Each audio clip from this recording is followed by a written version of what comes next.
నుంచి ప్రభుత్వం వరకు అందరికీ బడ్జెట్ సిద్ధం చేయాల్సిన టైం జనవరి నెల. బడ్జెట్ను ప్రవేశపెట్టేందుకు కేంద్ర ప్రభుత్వం సన్నాహాలు స్టార్ట్ చేసింది. సామాన్యులు కూడా ఇందుకోసం ప్రణాళికలు రచిస్తున్నారు. చాలాసార్లు వ్యక్తులు తమ పొదుపు ఖాతా నుండి పరిమితికి మించి ఎక్కువ డబ్బును ట్రాన్సాక్షన్ చేయడానికి తప్పు చేస్తూ ఉంటారు. ఈ పొరపాట్ల వల్ల అతనికి ఇంటికి ఆదాయ పన్ను శాఖ నుంచి నోటీసు వచ్చే అవకాశం ఉంది. చాలాసార్లు బ్యాంకులే ఖాతాలను బ్లాక్ చేస్తాయి. మీరు ఈ సమస్య నుండి రక్షించుకోవాలనుకుంటే కొన్ని నియమాలు తెలుసుకోవాలి. ఆదాయ పన్ను నోటీస్ ఎప్పుడు వస్తుంది? మీరు మీ ఖాతా నుండి 10 లక్షల కంటే ఎక్కువ ట్రాన్సాక్షన్ జరిపి ఆ సమాచారాన్ని మీ ఐటీఆర్లో ఆదాయ పన్ను శాఖకి ఇవ్వకపోతే మీ ఇంటికి నోటీస్ అందొచ్చు. ఇదొకటే కాదు, క్రెడిట్ కార్డ్ బిల్ 1 లక్ష దాటినా నోటీస్ వచ్చే అవకాశం ఉంది. మీరు ఇల్లు కొనుగోలు చేసినప్పుడు 30 లక్షల కంటే ఎక్కువ నగదును డిపాజిట్ చేసినా ఆ డబ్బు మూలం గురించి అడుగుతూ డిపార్ట్మెంట్ మీకు నోటీసు పంపొచ్చు. మరి మనల్ని మనం ఎలా రక్షించుకోవాలి? ఆదాయ పన్ను శాఖ మీకు 2 విధాలుగా నోటీస్ పంపొచ్చు. ఒక పద్ధతి ఆఫ్లైన్, మరొకటి ఆన్లైన్.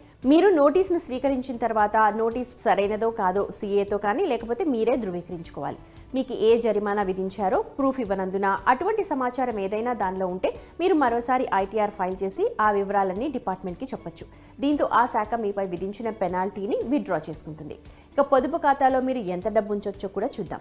సాధారణ పొదుపు ఖాతాలో మీరు డబ్బుని డిపాజిట్ చేయొచ్చు, అలాగే ఎంత డబ్బునైనా విత్డ్రా చేసుకోవచ్చు.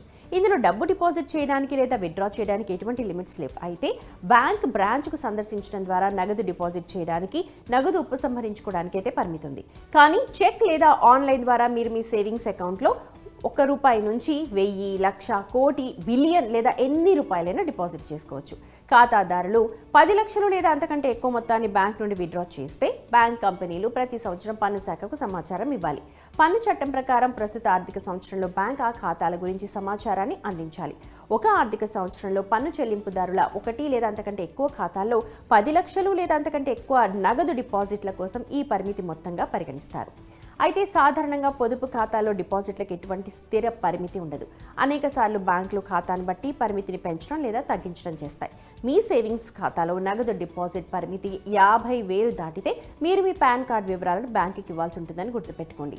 షేర్లు, మ్యూచువల్ ఫండ్లు, డిబెంచర్స్, ఎఫ్డీలు, క్రెడిట్ కార్డ్ ఖర్చులు, రియల్ ఎస్టేట్లో ట్రాన్సాక్షన్స్, విదేశీ కరెన్సీ కొనుగోలు మొదలైన వాటిలో పెట్టుబడుల ప్రయోజనాల కోసం నగదు డిపాజిట్లు, ఉపసంహరణకు సంబంధించిన ట్రాన్సాక్షన్స్ కూడా ఈ నియమాలు వర్తిస్తాయి.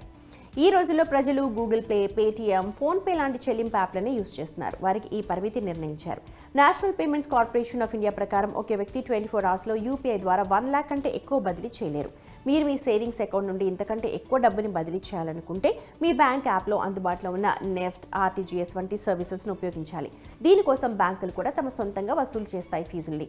ఇక నెఫ్ట్ సేవ సహాయంతో మీరు ₹1 నుంచి మీకు కావాల్సినంత డబ్బును బదిలీ చేసుకోవచ్చు. గరిష్ట పరిమితి అయితే లేదు. దీనికోసం బ్యాంకులు 24 అవర్స్ టైం తీసుకుంటాయి. కొన్నిసార్లు త్వరగా కూడా అవుతాయి. ఆర్టీజీఎస్ గురించి మాట్లాడితే మీరు ఈ సర్వీస్ ద్వారా కనీసం 2 lakhs గరిష్టంగా మీకు కావాల్సినంత డబ్బుని బదిలీ చేయొచ్చు. ఈ బదిలీ వెంటనే అయిపోతుంది.